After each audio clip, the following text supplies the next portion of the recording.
제작진은 중국 난징에 있다는 천령사라는 절을 찾아보기로 했습니다. 난징시江明区上房镇. 예. 천령사가 지도에 안 나오네요, 그런데. 네. 현지인도 잘 모른다는 천령사. 10여 년이 넘은 예전 답사 사진 몇 장으로 일일이 비교해가며 겨우 입구를 찾았습니다. 어렵게 찾은 입구에서도 안내 문구 하나 없는 산속 외길을 따라 한참을 올라야 했습니다. 인적이라고는 전혀 없는 산길을 헤치며 가다 보니 부서진 표지판이 하나 보입니다. 바로 천령사였습니다. 지금은 폐허가 되어 방치된 건물 몇 채.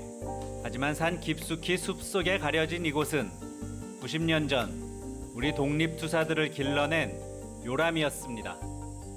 2월달에 김원봉 선생, 혁종 선생, 그리고 김두봉 선생, 이육사 선생 이런 분들이 여기에서 우리 조선 청년들을 군사훈련시키고 또 항일혁명 사상으로서 교양하고 일제가 가장 두려워했다는 약산 김원봉과 의열단 멤버들. 그들이 본격적인 군사부대로의 발전을 꿈꾸며 훈련했던 곳.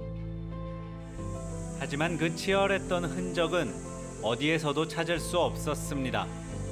현지인들이 도교 사당으로 쓰다가 남겨둔 물건들이 전부였습니다.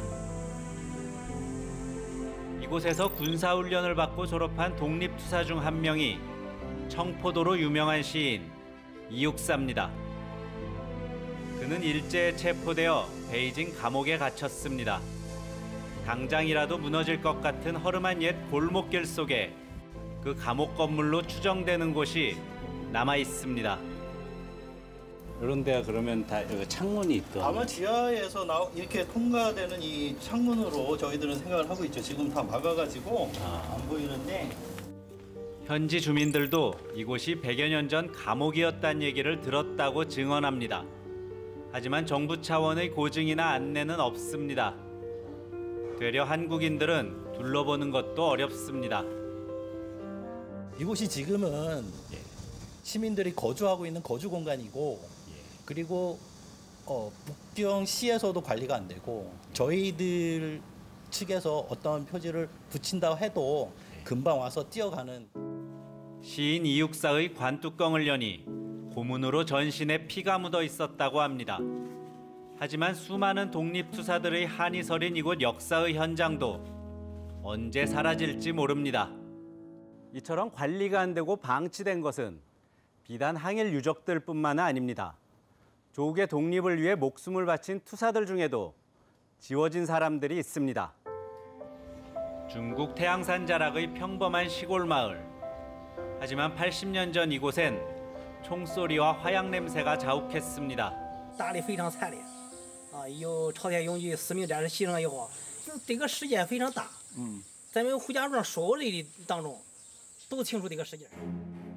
10배가 넘는 막강한 화력의 일본군이었지만 조선의용군은 물러서지 않았습니다.